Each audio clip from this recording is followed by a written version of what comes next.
The summer of 1990 X. Bane and Mary. No. No. You named the character Bane. I already give up on the story.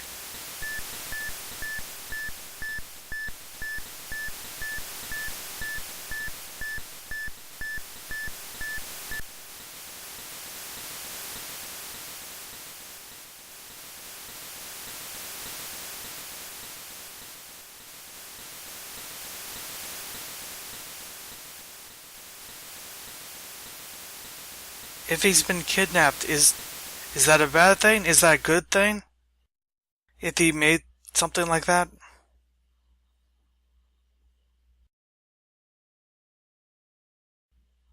I mean, obviously it's a bad thing. Because it could be used by someone to destroy the world or something. But it's like, if he made a weapon like that, whoever this person is clearly not a good person in the first place. Who you're trying to save.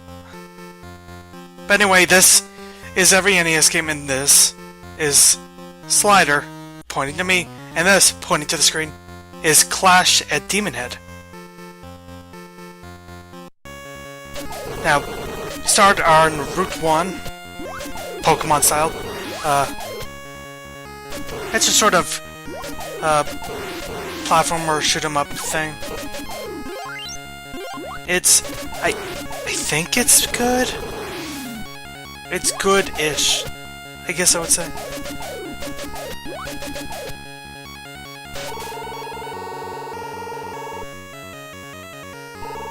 Somehow I caused the conversation to happen.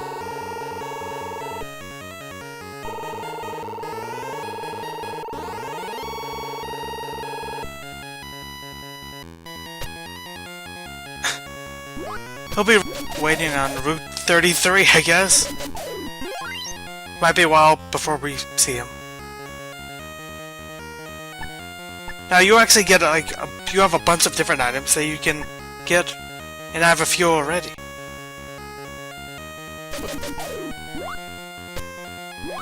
So yeah, there's a lot more going on in this game than your average platformer, I would say. Especially an average NES platformer. Like exploding missiles.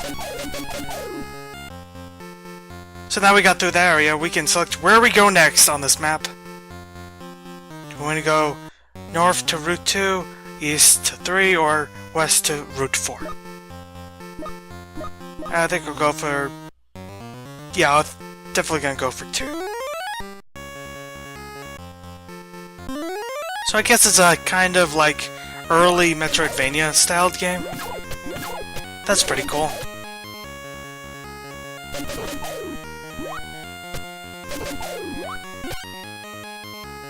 I like how money's represented by money signs. The sign for money.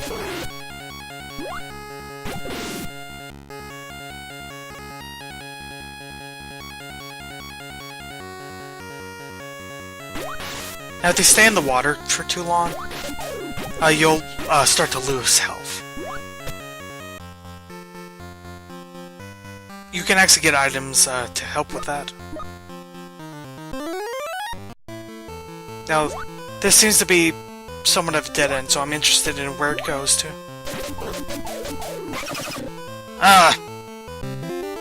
Fortunately, I died in the water before I could get the heart. That's bad timing. The game over screen exploded. That's new. Thankfully, they'll let you continue pretty much right where you left off. That's nice of the game.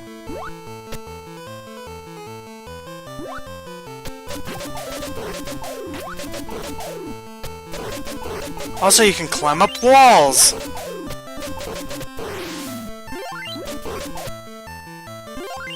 Yeah, compared to a lot of NES platformer heroes, our guy here named Bane, can do quite a bit.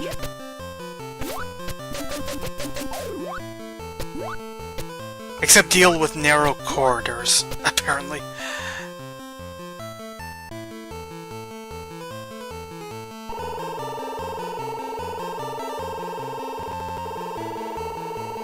Honestly, the game kind of reminds me of Castlevania 2 in a way.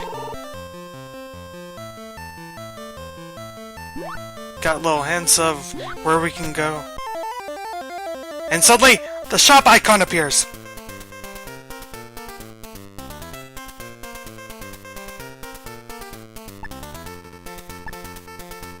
We got 10,000 or so gold.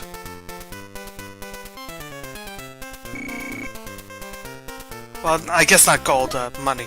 Gold seems to be a different currency.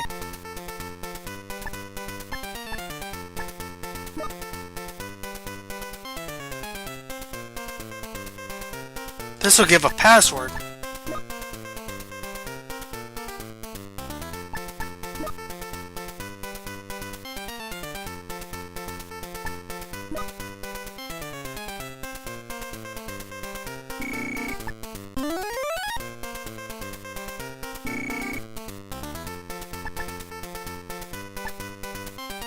Yeah, with some health upgrades and some regular upgrades, I think I've done good here.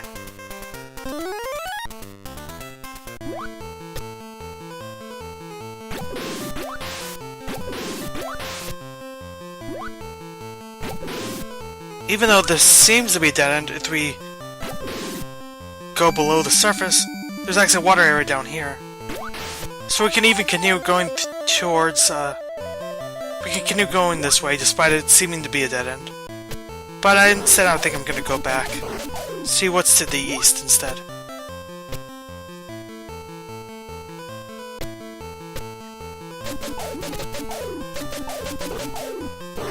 Those look like evil flying frog heads upside down. That's weird. And these things are brain enemies, I think. They kind of look like... I don't even know what. I guess that's a giant mosquito, and that's a skull, but like... some of these enemies are just weird.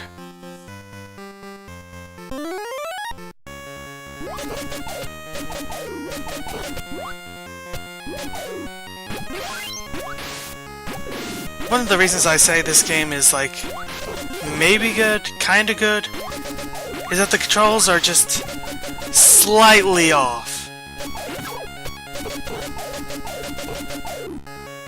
They're at this point where they're like, they work well enough for what the game's going for, but not so well that like I would actively praise the controls that much. They work, but they're kind of flawed. They feel like playing it just feels just off. Not bad, just a bit off.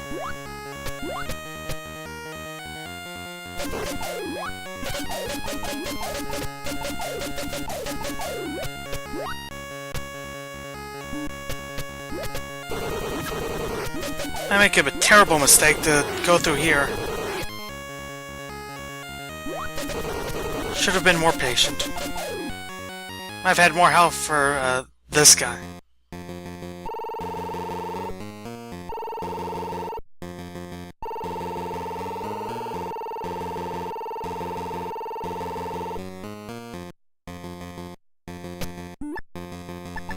Now thankfully we have healing items.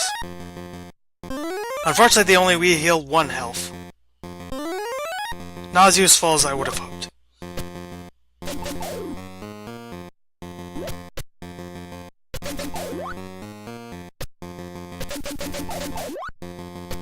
There we go, I got 1 hit. But I died anyway.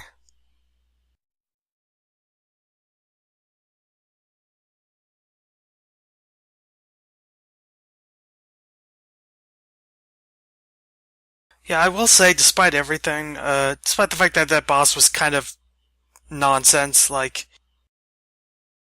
again, it just felt a bit awkward to play. I'm still a bit interested in this game. Like, I might play some more of it on my own. Maybe just because, or at least, well, not just because, but partially I want to play it again because it's like this weird, kind of interesting take on Metroidvania that came out when only one Metroid game even existed, and Castlevania hadn't fully gone in the direction of Metroidvania. So it's a pretty early example of the genre. And I'm just kind of interested to see how the game plays as it goes on. Like, maybe it improves, maybe you get used to it, I don't know. But it's at least an interesting enough game.